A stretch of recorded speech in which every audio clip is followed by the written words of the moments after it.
Le lendemain, je me suis réveillé. En sortant de l'hôtel, il y avait une quinzaine de personnes qui attendaient. Et en fait, ça arrivait vraiment très vite. Et je pensais qu'il y aurait eu quelque chose de graduel.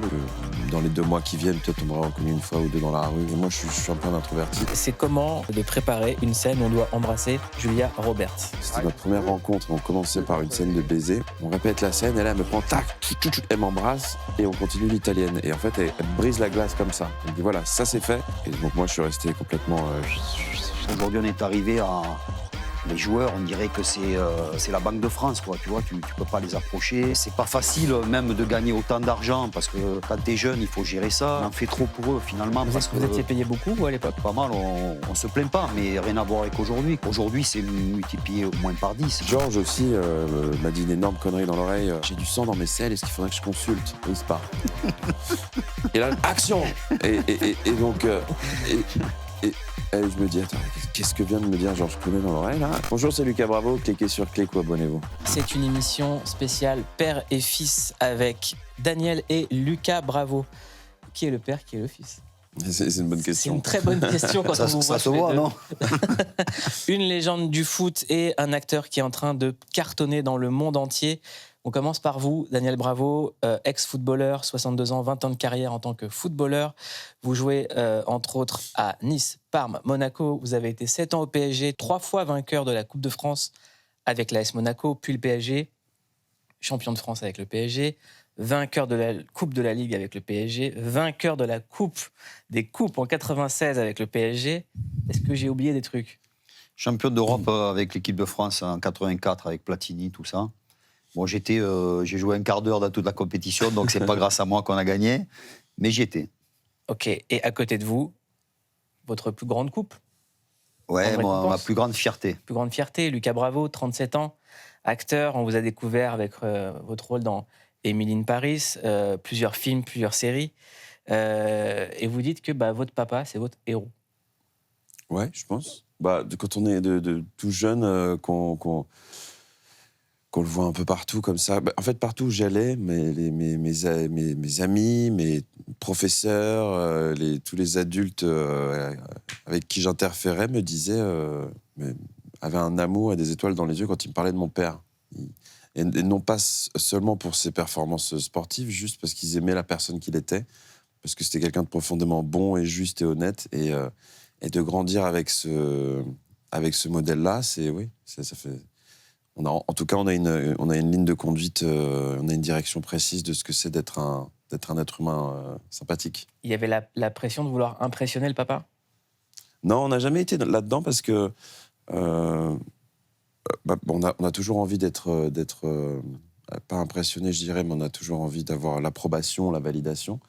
Mais on n'a pas grandi dans un foyer où il y avait quelque chose de compétitif, on s'encourageait. Ouais. Vous n'attendiez pas à ce que votre papa vous dise « Bravo, mon bravo ». On essayait d'éviter, ouais. Oui, ça m'est arrivé quand j'allais le voir jouer, mais il n'aimait pas quand je lui disais « Aujourd'hui, je trouve que tu as moins couru que d'habitude, qu'est-ce que tu avais et tout ». Il n'aimait pas que je le reprenne comme ça. Non, mais c'est vrai, il n'y a jamais eu de concurrence. Ça n'a pas lieu d'être, en fait, entre père et fils. Même mère et fille, enfin, pour moi, on ne peut pas être jaloux de son enfant et au contraire, quoi. Au contraire. On va regarder ensemble Lucas dans Emily in Paris. La nouvelle saison est en train d'arriver. Ouais. Allez, on regarde. J'ai l'impression que c'était il y a 10 ans. Combien? J'ai l'impression que c'était il y a 10 ans. Mais Oh, this can't be happening. Come on. Sorry, I thought this was my apartment. 5th floor? This is the 4th floor. 5th floor. Right. Merci. I'm Emily. Emily Cooper, your new neighbor. American. Oui, from Chicago. Gabriel, French, from Normandy. Oh, I know that beach. Saving Private Ryan. What? D-Day? Anyway. Nice to meet you, neighbor. Enchanté. Bonsoir.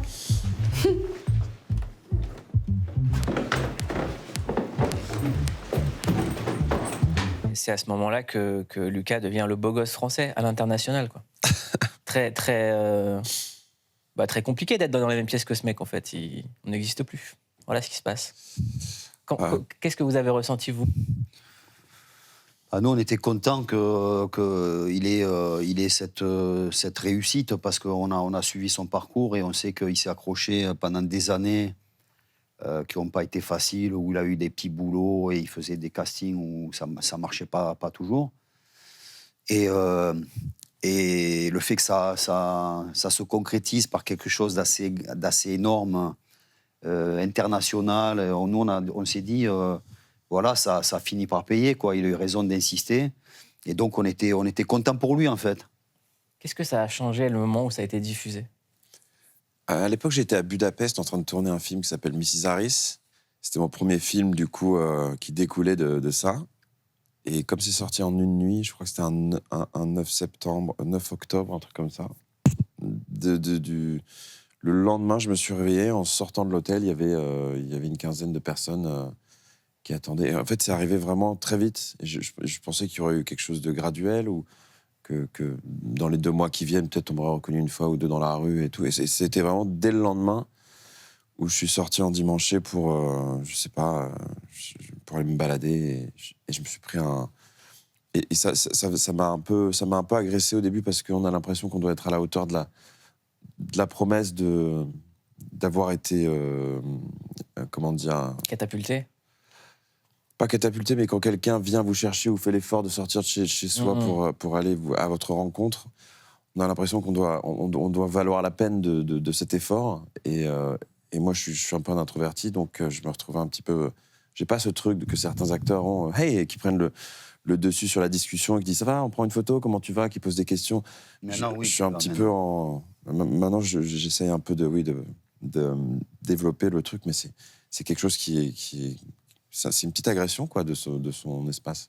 Vous en avez parlé tous les deux, de ce changement de vie, de regard Non, je pense que Eva, sa maman, surtout craignait ça pour lui, parce que connaissant son caractère, on savait que pour Lucas, c'était pas ce qu'il souhaitait, quoi, la popularité, être reconnu, tout ça. Et c'est pour ça qu'il explique, c'est qu'au début, il n'est pas très bien vécu, et que maintenant il s'habitue, en fait, mais que c'était un peu, pour lui, avec son caractère, un peu choquant, quelque part. Donc c'est vrai que, surtout sa mère l'a prévenu, quoi, de faire attention à ça, de dire, ça peut te tomber un jour sur la tête, et ça va changer ta vie, en fait. Mais surtout, Lucas, il y a eu un avant. Il y a eu des apparitions dans plein de films, il y a eu énormément d'années de galère. Ouais. Quand on a l'appel pour dire il y a un rôle dans une série, on n'a pas trop le droit de dire ce que c'est parce que Netflix, il y a une culture du secret qui est énorme et qu'on voit le truc exploser partout. Est-ce qu'on se dit c'est le moment que j'ai toujours attendu ou c'est le moment où il faut travailler 2 fois plus pour aller où je veux aller? C'est une super bonne question parce que quand on étonnamment, les 15 années qui ont suivi, où je faisais beaucoup de restauration, je bossais dans des supermarchés, je fais ce qu'on appelle du facing, où il faut mettre les paquets de gâteaux à l'avant, bien, pour donner une sensation de profusion. Toute cette période-là, en fait, on est dans une espèce de rêve. C'est-à-dire, on a un rêve, un objectif. En parallèle, je passais des castings, je faisais un peu de la pub, j'avais des petits rôles dans des... je me rappelle, j'avais fait un tout petit rôle dans La crème de la crème de Kim, qui est ton ami. Et je me suis retrouvé d'un coup... à ce casting-là, et je me suis dit, étant fan de Sex and the City et de Darren Star, je me suis dit, il y a quelque chose. Et peut-être que ça pourrait enfin justifier le fait que je sois parti tout seul aux États-Unis, apprendre l'anglais et me mettre en galère. Et ça s'est bien emboîté, mais c'était un long process. Hein. Ça a été 5 castings, dont un où je me suis complètement foiré. Il a senti que je m'étais foiré, il m'a rappelé à nouveau. Puis après, ils m'ont appelé pour me dire que c'était pas moi et que... Ah ouais. Et donc, je suis parti, moi, en Corse. Il y a un moment où c'était pas pour vous le rôle. Ouais, ils ont... c'était Paramount à l'époque qui produisait. Et après, ça a été revendu à Netflix. Et ils pensaient que j'étais trop vert, ce qu'ils appellent trop vert, pas assez d'expérience, et que je tiendrais pas une saison entière avec le manque d'expérience que j'ai. Donc moi, je suis parti en Corse faire le GR20. Et j'avais pas de réseau et c'est mon grand-père qui avait besoin de passer un coup de fil à un moment donné, qui a pris mon téléphone et qui est allé à une heure de cheval pour appeler sa fille. Et en revenant, il me dit j'ai reçu plein d'appels. Et dessus, il y avait agent, manager, tout ça. Et j'ai écouté les messages. Reviens, ils veulent te revoir. Donc, j'ai redescendu ma montagne et je me suis retrouvé dans une pièce avec, cette fois, Lily, Darren, les producteurs, les scripts, tout ça. Ils m'ont refait passer un petit casting, un petit test d'alchimie. Et le lendemain, ils m'ont donné le rôle, quoi. Et 5 jours plus tard, j'étais sur le plateau. J'ai rien compris. La série devient un carton mondial, avec en plus un défi qui est de ne pas être le beau gosse d'Emily in Paris, mais d'être un vrai comédien. Et on le voit dans une nouvelle série qui s'appelle Les Saisons, sur Arte. On regarde. Ça prend toujours des proportions. La maison, Mado, tes putains d'histoires de romans, là. C'est toujours la même chose. Va te faire foutre! C'est ma vie, va te faire foutre! Mais ta vie de quoi? Arrête un peu, ça fait des années que t'es en panne. Mais de quoi tu parles? Qu'est-ce que tu connais à l'écriture, espèce de pauvre con?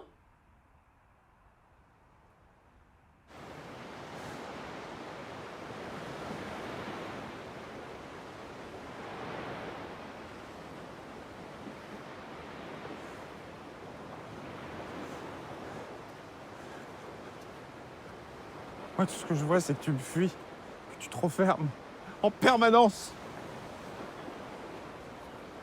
J'en ai marre. Ça passe sur Arte à partir du 11 décembre. C'est tout l'inverse d'Emily in Paris. Voilà. Là, on est dans le drama français, des coups de fil au bord d'une fenêtre, il pleut, il y a l'océan derrière, on s'embrouille. Ouais. Qu'est-ce qu'on vient chercher pour faire ça? On va chercher où? On vient chercher... Qu'est-ce qu'on va chercher pour interpréter Pour ça? donner une scène comme ça. C'est beau. Même votre père, il est ému en voyant la scène. Non, moi, je suis fier de son travail parce que je vois aussi l'évolution. Et qu'aujourd'hui, voilà, c'est un vrai acteur. Et il faut remercier aussi, je pense, Nicolas Maury qui a su faire ce beau film, cette série, parce qu'on a l'impression que c'est un grand film. C'est magnifique. Et tout est beau, c'est bien filmé. Et je pense que c'est aussi le talent d'un réalisateur qui va chercher la qualité, le talent des acteurs. Et je trouve que parfois, Lucas, même quand il ne parle pas, il est expressif. Et c'est en ça que je trouve que Nicolas a su l'amener à ça. Et lui, il a eu le talent de le faire. Et je trouve que le résultat est bluffant. Quand on rentre une scène comme ça, comment on la prépare? Comment est-ce que ça vient? Passer comme ça de la colère aux larmes tout de suite C'est ça qui est étonnant avec Nicolas, c'est qu'il a j'avais jamais travaillé avec un réalisateur qui vous enveloppe autant. Avant la scène, pendant même, il a une espèce de préparation émotionnelle. Il fait la préparation émotionnelle à votre place, quoi. Il me dit, là, tu ressens ça, là, t'es comme ça, et t'es pas bien, il pleure presque, etc. Et en fait, juste de l'observer, il crée une architecture de la scène. Et ensuite, en fait, on plonge assez facilement. Et moi, je trouve que c'est un déclencheur d'émotions, ce réalisateur. Il est fantastique. Et il est tout le temps dans la recherche de la vérité. Et aussi il adore filmer des choses dont personne ne s'intéresse. Enfin, je veux dire, c'est mal tourné, mais il pose son regard sur plein de choses qui ne sont pas forcément ce qu'on voit dans les films, comme un peu les fleurs du mal de Baudelaire qui faisait l'apologie d'une charogne au fond d'un fossé pour lui redonner ses lettres de noblesse. Et Nicolas, il a ce truc-là de filmer les petits riens, les petits...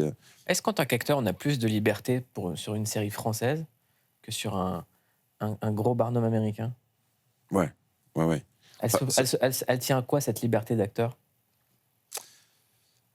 Sur le gros Barnum américain, je pense qu'il y a tellement de choses en jeu qu'il y a un amalgame qui est fait avec le fait que la structure est liée en fait à une forme de... Tout devient très carré, tout devient très... Si on dépasse des lignes, peut-être que le produit, le projet tel qu'il a été, l'objet tel qu'il a été mis en place va déraper. Tandis que sur un projet français, j'ai l'impression qu'on est plus dans une recherche de vérité, de défauts. C'est ce que disait souvent Nicolas sur la série. Il dit que si vous avez des gestes de vie, si vous vous trompez, si vous continuez à laisser vivre le truc, c'est ça qui donne de la vie au Ouais, puis Nicolas, comme c'est un grand acteur, parce qu'il y est aussi dedans et il est extraordinaire, bah, il sait mieux que quiconque ce qu'il attend, quoi. Comment lui jouerait la scène, et c'est vrai qu'il est surdoué. Et donc, sa force, c'est de savoir faire passer un message.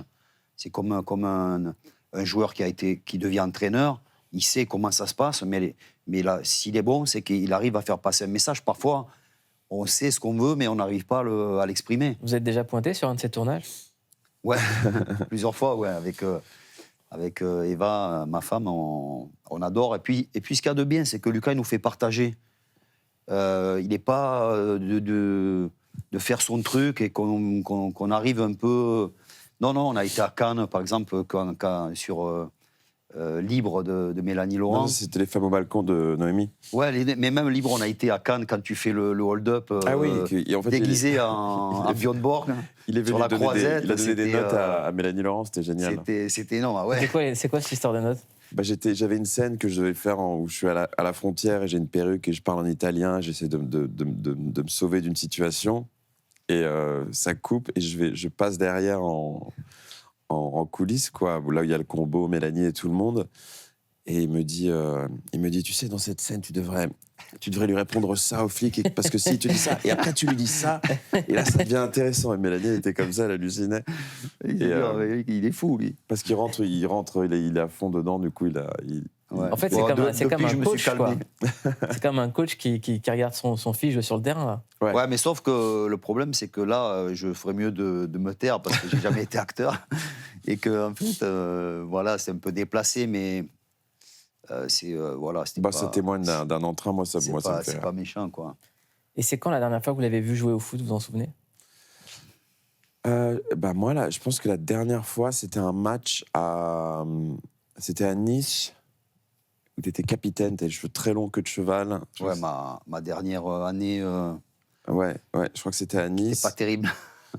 Mais mon plus grand souvenir. En 2000. Mon plus grand souvenir, je crois que c'était quand j'ai envoyé valser mon plateau repas dans la loge du Parc des Princes, quand tu as mis cette reprise de volée contre Le Bayern. Contre le Bayern, ouais.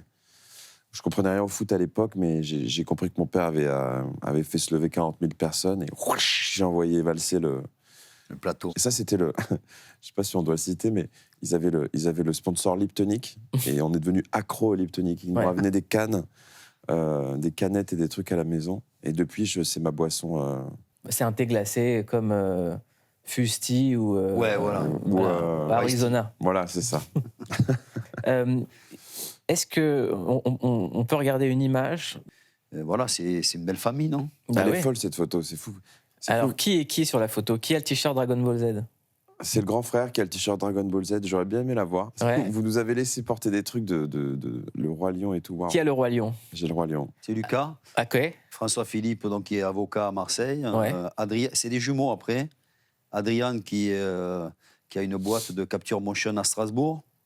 Et Marie-Eva, qui est coach sportif à Bastia, en Corse. Elle est trop belle, Marie. Eva, bien sûr, ma femme et moi. Est-ce que le football, il a changé, comme dirait l'autre? Ouais, mais ça, c'est... Ouais, le football, il a changé. Mais il change perpétuellement, quoi, depuis toujours. Il évolue. Je veux dire, moi, à mon époque, on disait toujours c'était mieux avant. L'époque Platini, avant, il y avait Copa, après, il y a eu Zidane, après, il y a Mbappé. Et l'évolution, elle est toujours vers un foot plus business, ce qui est un peu dur à voir. Mais quand on compare à mon époque, aujourd'hui, moi, je vais trouver 1000 choses qui sont mieux maintenant qu'avant. Mais en revanche, je vais trouver aussi des choses qui étaient plus sympas avant Il y a quoi de mieux qu'aujourd'hui. De mieux, la qualité des terrains, les soins. Oui, c'est vrai que la pelouse du parc, à on l'époque, protège les joueurs. Si tu taclais, c'était omelette pendant... Avant, on arrivait au parc, il y avait un moment, on disait aux jardiniers, mais pourquoi c'est la plage des flots bleus, là? Et on voyait plus l'herbe tellement il avait mis du sable. Et le mec, il disait, oui, mais il pleut l'hiver, il faut que ça boive, il faut... Ouais, mais nous, quand on tacle, on se fait des escalopes comme ça, sur les cuisses. C'était comme ça, c'était le football d'avant. Et qu'est-ce qu'il y a de plus relou maintenant? Qu'est-ce que vous aimez moins?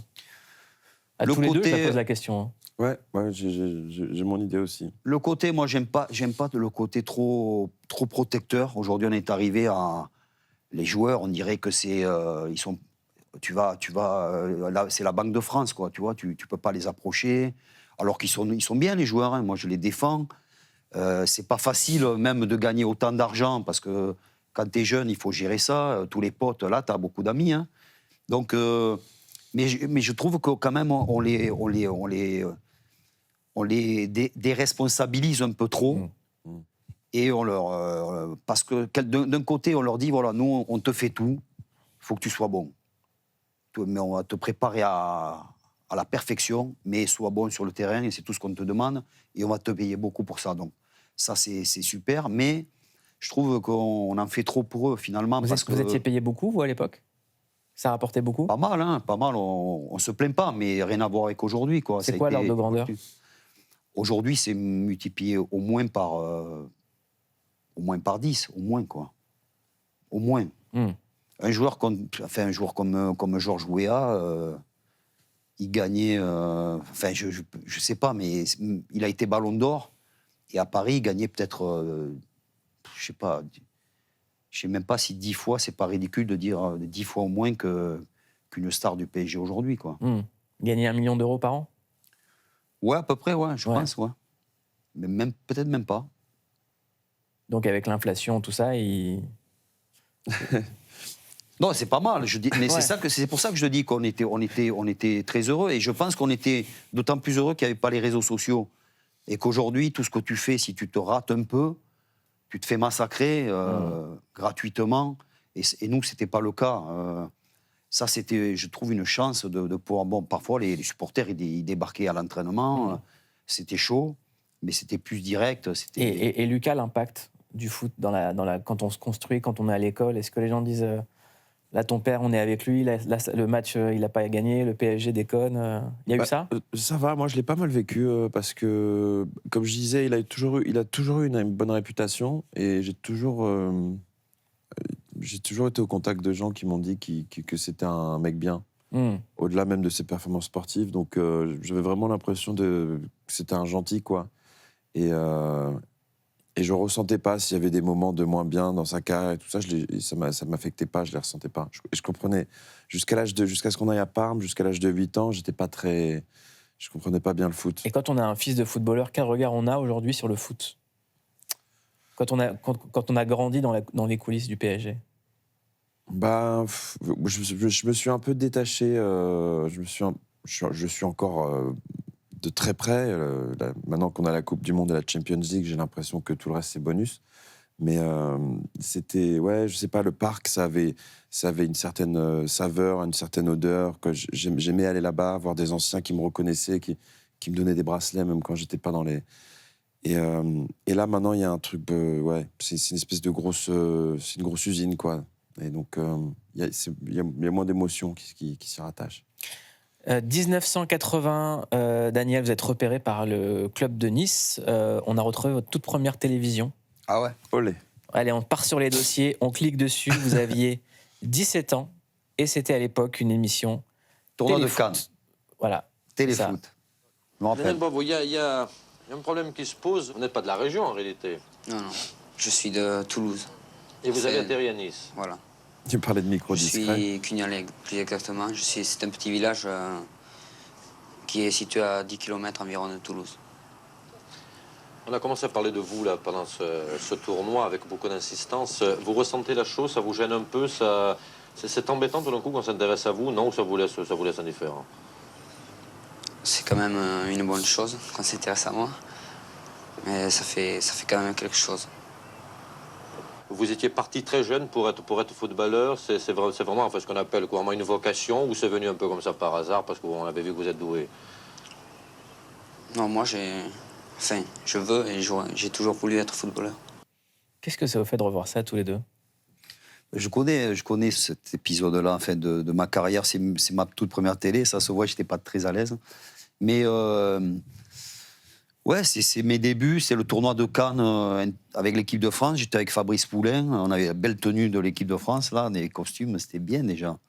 Et on avait flambé. On avait gagné en finale contre l'Italie 5-0.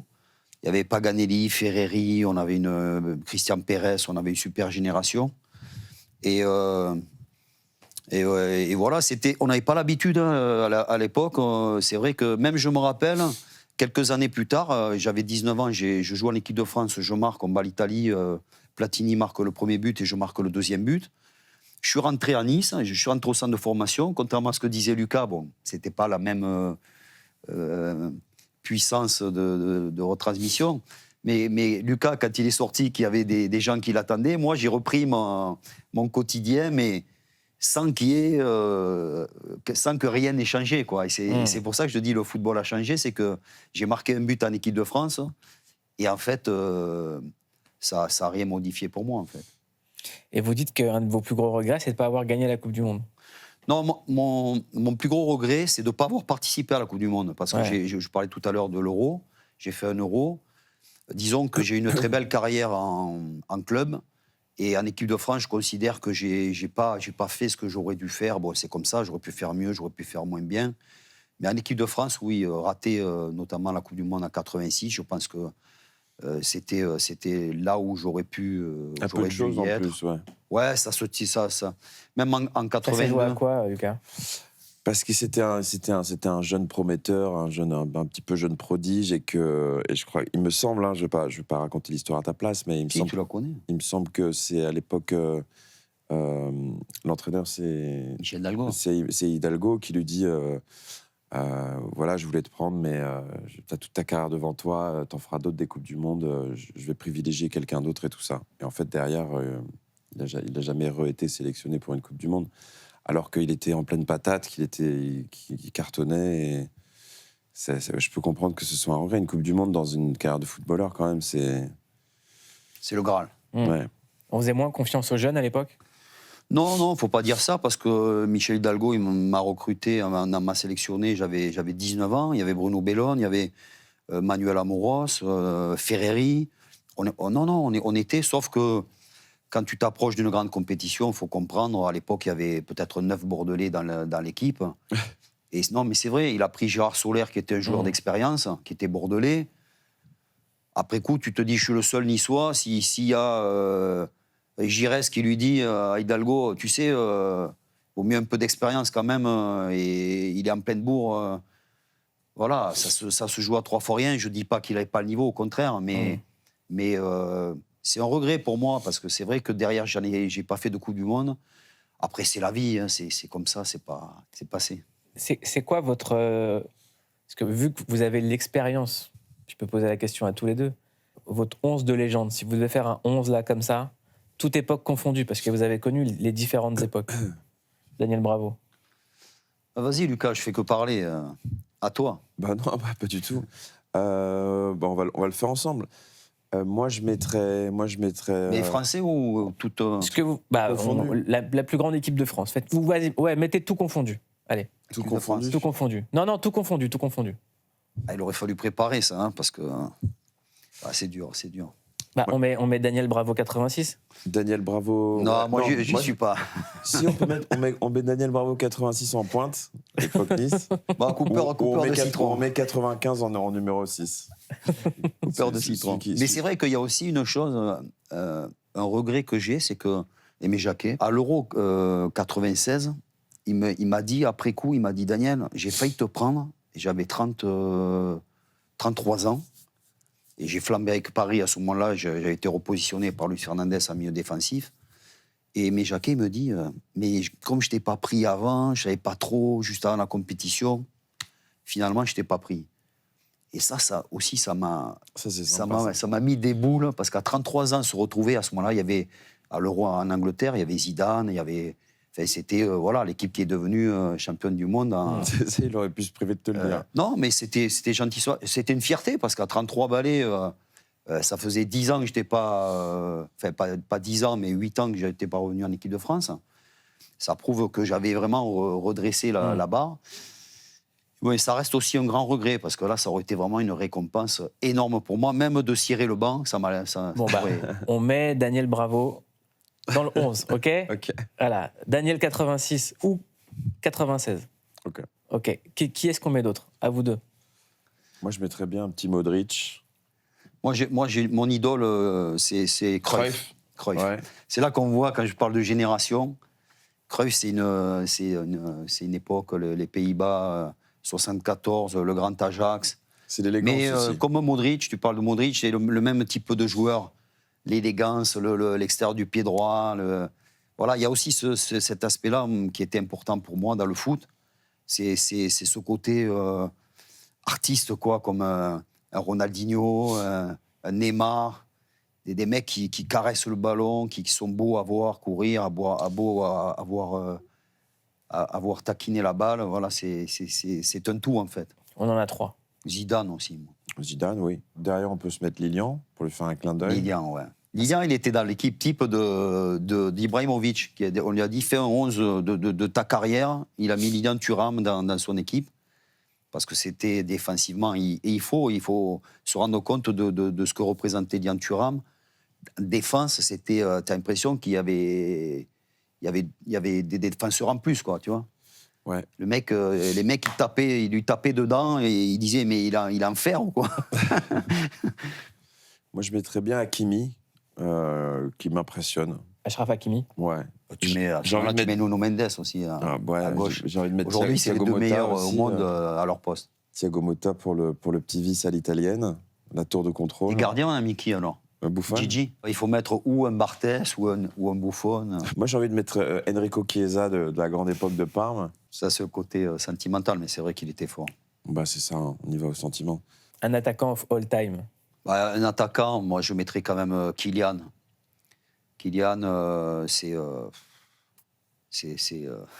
énorme. Moi, je mettrais C'est énorme. Del Piero. Tu m'avais ramené, j'étais fan de Del Piero à l'époque, il jouait à Parme. Fan. C'est parce que je commençais à comprendre le football. Et je me souviens, un matin, je me réveille, et ils avaient joué contre la Juve la veille, et il y avait le maillot de Del Piero comme ça accroché dans le salon. J'avais l'impression d'avoir vu c'était l'église. La Madone. Je me suis mis par terre comme ça. Je savais pas si je devais le toucher, le prendre. J'attendais qu'il se réveille. C'est un des plus beaux cadeaux. Ouais, et c'est vrai que Lucas, il a quand même la passion du foot. Et c'est vrai que sans le pousser à jouer au foot, parce qu'on me dit toujours, hey, tes enfants, ils jouent au foot et tout. Je dis non, moi, je ne les ai pas poussés. Franchement, oui, ils ont fait du foot, je les ai accompagnés, ils ont fait l'important, c'est de faire du sport. Mais quand même, il a cette passion, comme le grand aussi, François Philippe. Adriane, il n'a pas du tout. Le jumeau, Marie-Eva, elle aurait aimé faire du foot, mais à l'époque, c'est pas ce que je pense aujourd'hui, mais à l'époque, je l'ai un peu déconseillé, tu vois. Je dis non, le foot, tu sais, les filles, Ça cartonne maintenant. ça joue pas trop au foot et tout. Et puis aujourd'hui, je leur ai dit, vas-y, quoi, fonce. Est-ce que si on devait faire un biopic sur Daniel Bravo, vous accepteriez le rôle? Et ça serait quoi le pitch? Bah ouais, grave. Ça serait quoi l'histoire? Moi, je me concentrerais sur les années Petit Prince, quoi, sur ce petit Niçois qui arrive au Stade du Ray et qui transforme une équipe avec sa fougue, son insouciance et ses cheveux à la Johan Cruyff et qui... Moi, c'est les images qui me plaisent le plus, c'est quand je le vois tout jeune, à 18, courir à la Johan Cruyff avec les cheveux comme ça, le brassard, et sur chaque action, je le vois s'envoler pour mettre une tête. Enfin, il donnait tout. Et cette espèce de grinta que je connaissais pas moi à l'époque, et voir tout un stade se lever, ça, quand c'est son père, ça fait vibrer. Il aura les droits de faire un film sur vous? Ah, bien sûr. Bien sûr. Mais je crois que c'est vrai que ma carrière, qui est bon, il y a rarement une carrière linéaire. Ma carrière, elle est vraiment un peu extraordinaire, entre guillemets, avec vraiment des très hauts et des très bas. Et je pense que rien que de raconter l'histoire, ce serait intéressant, parce que c'est vrai que j'ai vécu à 19 ans, 17 ans, jouant en pro, 19 ans équipe de France, je rentre, je marque. Et après, j'ai connu, je rentrais au parc, j'étais remplaçant, je me changeais, le parc, il me sifflait. Et j'avais pas mis un pied sur le terrain, tout le parc, il me sifflait. J'avais le ballon, il me brûlait les pieds. À la limite, je le voulais pas, quoi. Je disais, gardez-le, parce que moi, je ne saurais pas quoi en faire. Et puis, je me suis accroché, Luis est arrivé, Fernandez, et m'a repositionné dans un rôle un peu plus défensif. J'ai montré ce que je savais faire. Je suis redevenu un joueur important au Parc. On a gagné la Coupe des Coupes. Je pars là-dessus, ovationné, remercié. Des gens qui me disaient « Daniel, je ne sais pas pourquoi on t'a sifflé à un moment donné, tout ça ». Et c'est une grande fierté. Et en même temps, c'est une histoire presque rocambolesque, quoi. Mais c'est la carrière d'un footballeur. Et les gens ne s'imaginent pas toujours que derrière le joueur, il y a l'homme. Et heureusement que j'ai une famille, la famille qu'on a vue, unie, avec ma femme qui est fabuleuse. Ou quand je rentrais, à ce moment-là, quand j'étais sifflé, tout ça, je rentrais à Mole, dans les Yvelines à l'époque, j'avais mes petits, j'avais ma femme et tout. Et ça remplissait mon cœur et ça m'aidait pour la suite, pour me dire, bon, demain, allez, je vais leur montrer. Si j'avais pas eu ça, je pense que j'aurais pu sombrer, quoi. Sombrer dans quoi? Sombrer, je sais pas, d'une manière ou d'une autre, me laisser aller et dire le foot c'est fini pour moi, quoi. Il faut que je parte de Paris parce que je suis... Sombrer dans un bon Geoffrey Chambertin. Dans un bon Geoffrey Chambertin. Un bon morceau. Ça, j'ai pas. Vous vous souvenez du jour où il a fallu annoncer à la famille c'est fini le foot? Comment ça s'est fait? Ça a été long, j'ai fini à 37, donc ça a été mûrement réfléchi. Et puis bon, après eux, ils commençaient à être un peu plus grands, c'était pas un problème. À un moment aussi, le fait d'être joueur, je les ai fait trop voyager. Lucas en est souvent plein, l'a souvent expliqué qu'il devait chaque fois changer d'école, se réhabituer, jouer des rôles qu'il ne voulait pas vraiment... C'était pas tellement une plainte, mais c'est vrai que ça a l'avantage de son inconvénient, c'est qu'on est perpétuellement déraciné. Donc on ne s'installe pas dans un rythme et on devient un peu, en termes identitaires, on devient un peu un imposteur. Parce que partout où on arrive, on veut vite perdre son statut du nouveau. Donc on identifie des dynamiques de groupe. On scanne les gens. Voilà, on scanne en permanence et tout devient une... Alors quelle est la pièce de puzzle manquante? Donc on se morphe un peu dans cette pièce de puzzle pour perdre son statut du nouveau. Mais c'est comme passer d'un tournage à un autre, en fait. C'est ça. Et donc en fait, c'est que des masques, que des masques, que des masques. Part, ça va fait travailler pour ton acting. Ouais. Mais bon, c'est bien de savoir qui on est pour avoir une colonne vertébrale et un peu de substance, quoi.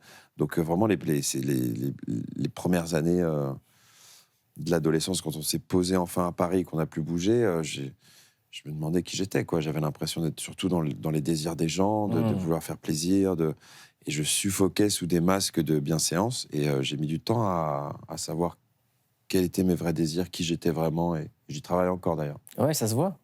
C'est des gros questionnements. Ouais. J'aimerais qu'on regarde un extrait. On a regardé Daniel Bravo à la télé française. J'aimerais qu'on regarde Lucas à la télé américaine, chez Jimmy Kimmel.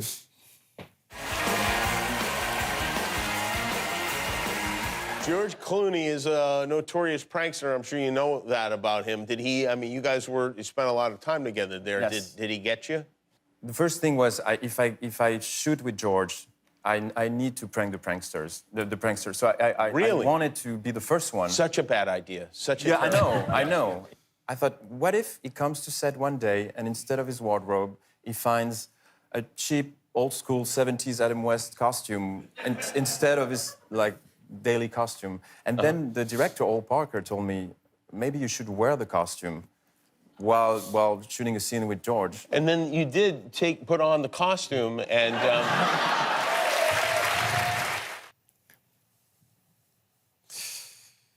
Ouais. Comment dire? Alors, Allez, on va se dire la vérité.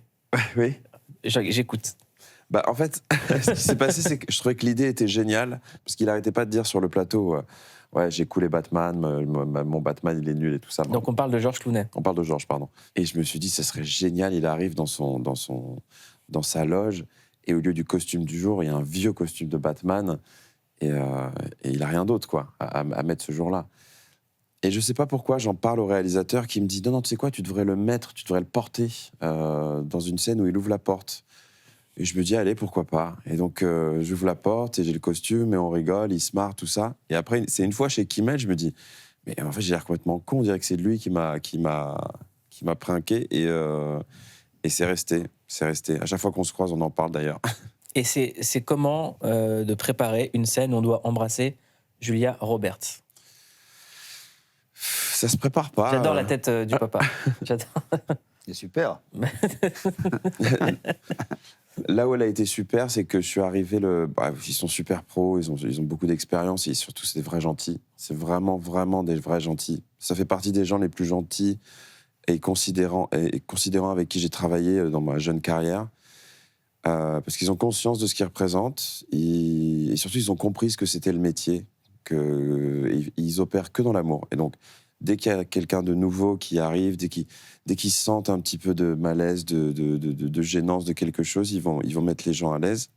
Et Julia, quand elle m'a vu arriver, en sachant qu'on commençait, c'était notre première rencontre, on commençait par une scène de baiser, on avait ce qu'on appelle une italienne, où on répète la scène, et quand on fait une italienne, on répète la scène et on fait pas le contact physique.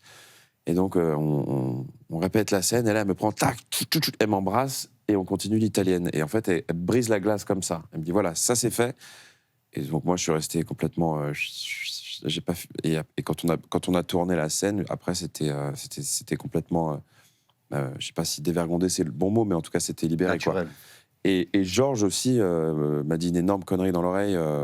J'en avais déjà parlé. Il me dit avant la scène, parce qu'on doit s'embrasser, mais il doit rentrer dans la scène à mi-chemin.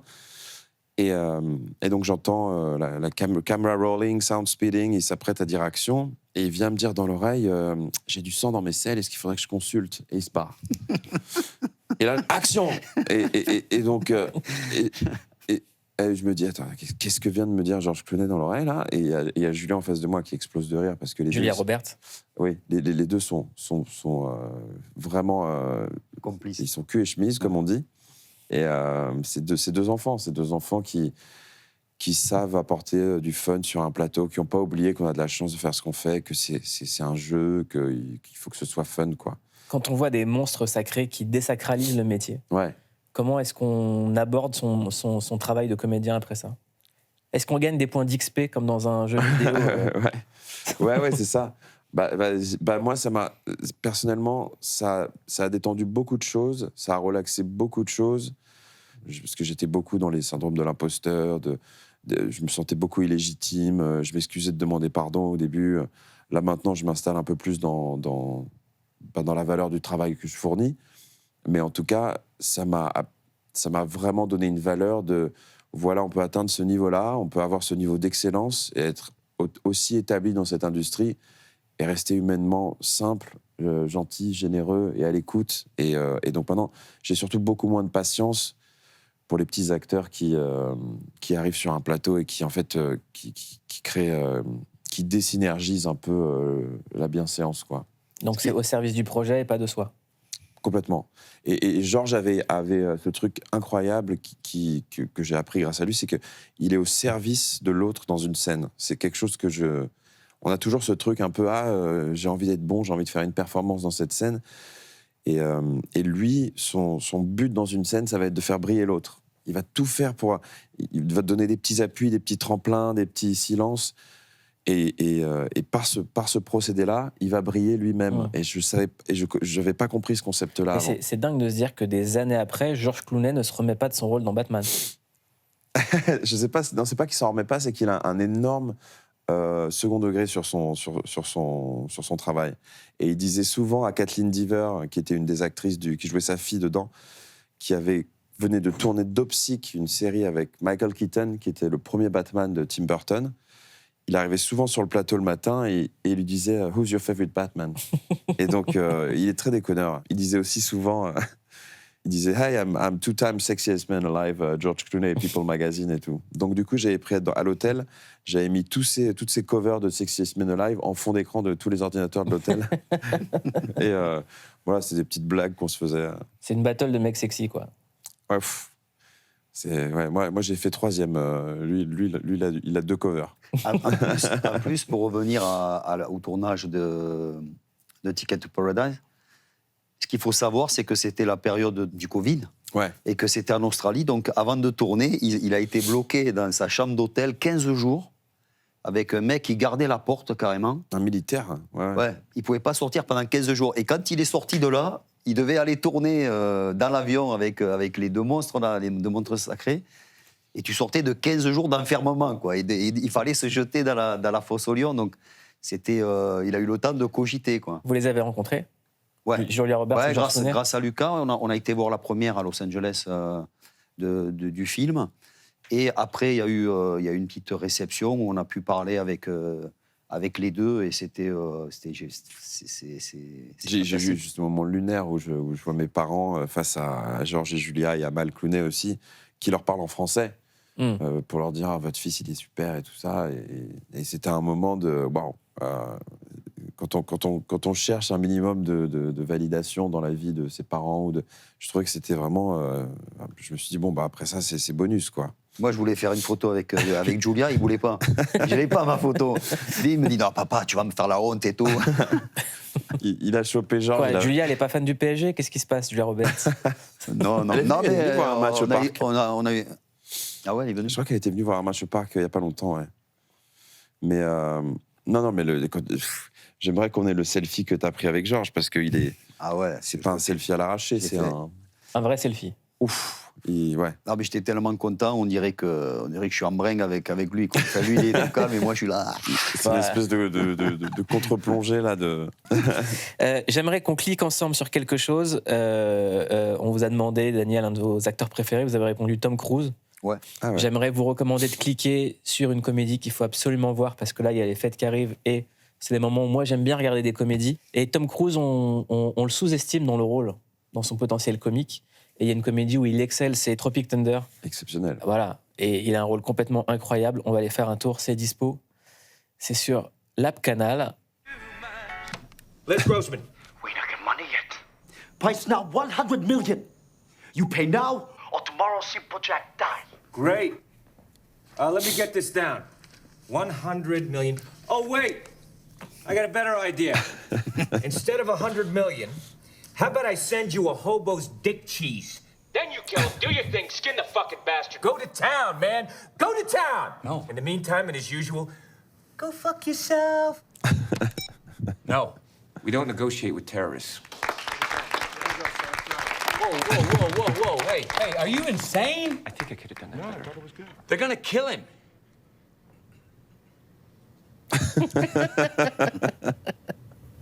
And we'll wait for him in the press. Set up a scholarship in his name. Eventually, and I'm talking way down the road, we file an insurance claim. Preferably before the end of the fiscal year. Actually, the claim alone would net us more than the movie would lose. You can't be serious.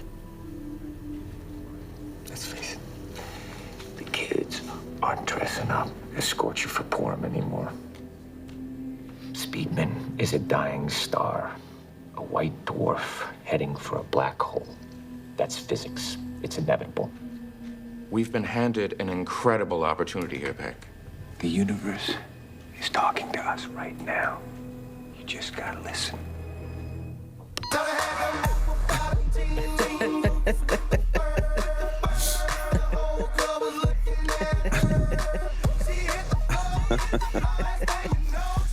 See, this is the good part, Pecker. That's when the job gets fun. Ask, and you shall receive. Avec ses right. big fat You play hands. ball? We play ball. I know you want the goodies. Qu'est-ce qui est dingue dans cette performance? Comment vous pouvez l'analyser ou nous la décrypter? Bah, ce qui est fou, c'est que c'est quand même quand on le connaît un peu maintenant, depuis quelques années, c'est quelqu'un qui est super smart, super structuré. Il a un peu un truc de génie, quoi. Il oublie jamais un prénom. Et on a le sentiment que quand on a autant de contrôle et de structure, on a du mal à se lâcher dans un personnage comme ça. Et en fait, le mec, même dans un personnage aussi grossier que Les Grossman, il a complètement plongé, quoi, avec ses grosses mains poilues, avec sa vulgarité, avec sa danse, les regards. Enfin, j'adore. Lui, c'est un mec qui, chaque performance, c'est un acteur intense. Ça, on va pas se le cacher. Mais de le voir partir aussi loin dans cette performance comique, c'était libérateur. Et puis surtout une performance comique où il arrive à faire peur. Ouais, il fait peur et rire en même temps. Daniel, on vous a demandé un de vos films préférés. Vous avez choisi Il était une fois en Amérique. Ouais. Chef-d'œuvre. On va regarder un extrait ensemble, on va cliquer dessus. On prend une scène et on vous laisse la commenter. Attention à la scène. Et on clique.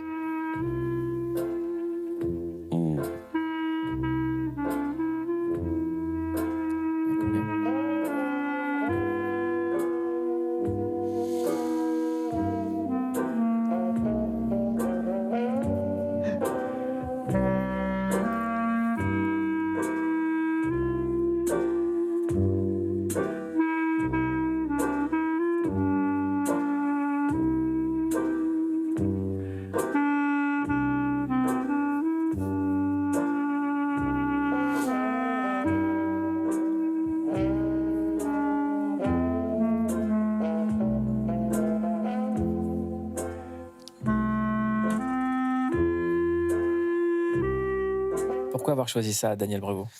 Parce que j'adore ce film et je trouve que c'est très poétique. C'est Robert De Niro qui joue le rôle de Noodles quand il est enfant. Là, il est amoureux de cette fille. Là, il la regarde. Elle sait qu'il regarde. Et il y a ce jeu-là, les premiers émois.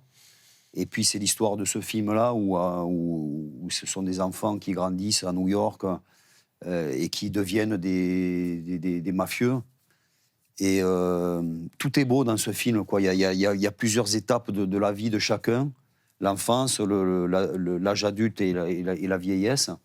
Et avec cette évolution, et je trouve que c'est un film exceptionnel qu'il faut parfois voir plusieurs fois, parce qu'au début, on ne comprend pas trop, parce qu'il y a des flashbacks, etc. Mais lorsqu'on maîtrise un peu tout ça, je trouve que c'est une merveille, ce film. Et puis c'est l'histoire d'un gars qui aime la même femme toute sa vie. Exactement. Ouais. Ça vous rappelle quelqu'un? Ouais, c'est sûr, mais là, ça finit moins bien. On va pas spoiler, il faut cliquer sur Il était une fois en Amérique, Sergio Leone. Chef-d'œuvre absolu. Ah, ouais. Merci beaucoup, Daniel, Lucas Bravo. C'était un plaisir de vous avoir, père et fils, avant les fêtes. Bravo, bravo Lucas, bravo Daniel, et bravo. Et merci d'avoir cliqué sur clic. Bonne soirée. Merci de nous avoir reçus. Bonjour, c'est Daniel Bravo. Cliquez sur clic et abonnez-vous.